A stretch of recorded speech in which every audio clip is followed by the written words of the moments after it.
আসসালামু আলাইকুম। আমি সাথী চ্যানেল থেকে আপনাদের সবাইকে স্বাগতম।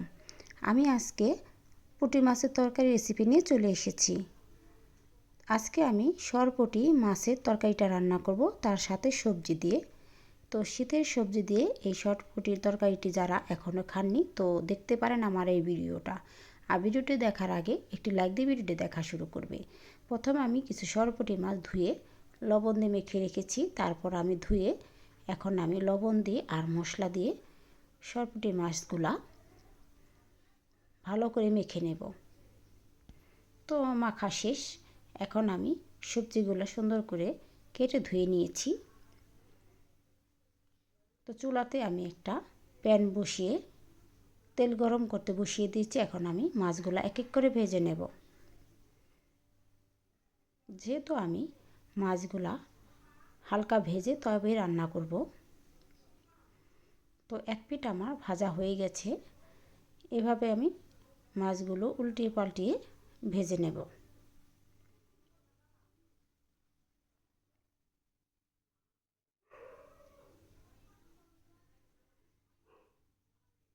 তো আমার মাছগুলা ভাজা হয়ে গেছে। এখন আমি তুলে নিচ্ছি আর বাকি মাছগুলোও আমি এভাবে ভেজে নেব।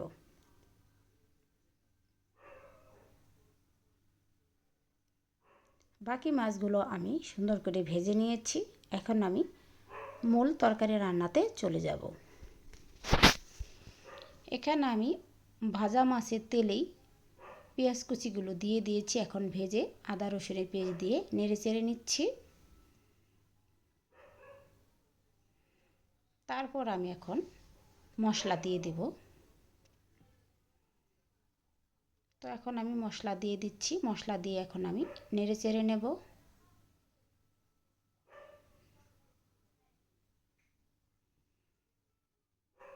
তারপর দিয়ে দিচ্ছি হালকা একটু পানি। তো হালকা একটু পানি দিয়ে এখন নেড়ে চেড়ে মশলাটা কষিয়ে নেব। তারপরে দিয়ে দেব লবণ।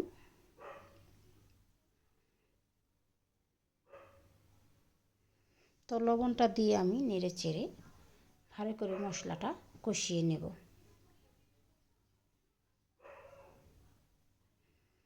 আর আমি কেটে রাখা মরিচের ফালিগুলা সেগুলো দিয়ে দিলাম।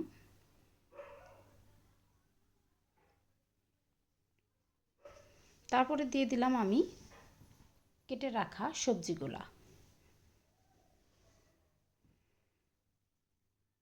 তো এখানে আমি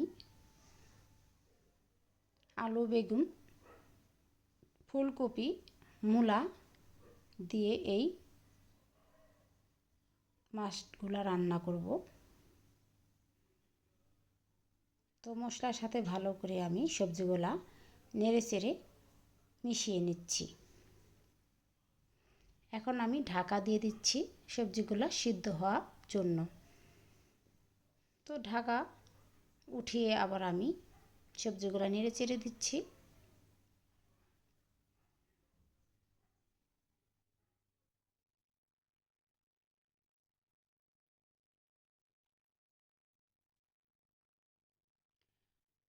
সবজিগুলো নেড়ে চেড়ে আবার আমি ঢাকা দিয়ে দিলাম।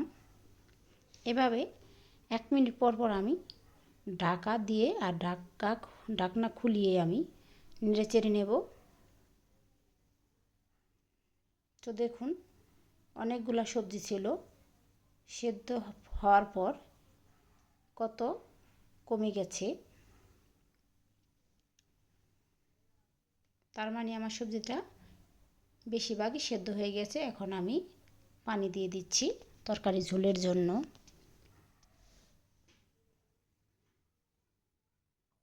এখানে আমি বেশ কিছুটা পানি দিয়েছি, যেহেতু আমি ঝোল রাখবো। এখন আমি ঢাকা দিয়ে দিলাম।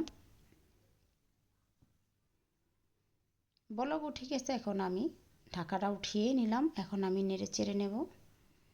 আর এরই মধ্যে আমি লবণটাও চেক করে নেব।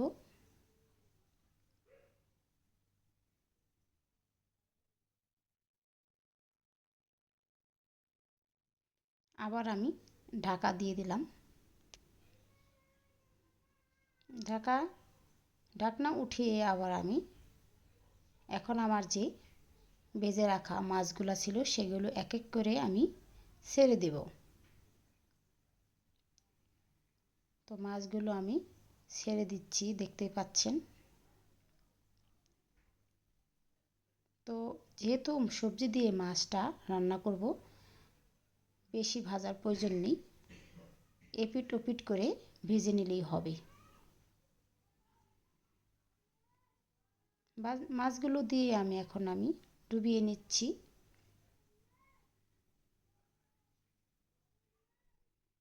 তারপর আমি একটু ঢাকা দিয়ে দিলাম, আর এই ঢাকাই শেষ ঢাকা, আর ঢাকা দেব না। এখন আমি ঢাকা ছাড়াই আঁচ দিয়ে ঝোলটা একটু শুকিয়ে নেব। তো ঝোলটা শুকিয়ে নিয়েছি, আর এর মধ্যে আমি লবণটা চেক করে নিয়েছি, পারফেক্টভাবে হয়েছে। এখন আমি ধনিয়া কুচি দিয়ে দিলাম। আপনারা চাইলে এখানে ভাজা জিরের গুঁড়াটাও দিতে পারেন।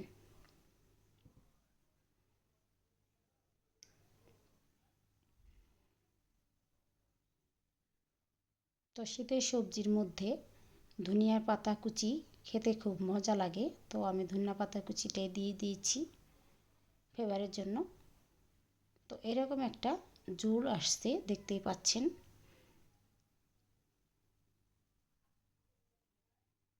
আমার তরকারিটা রান্না শেষ।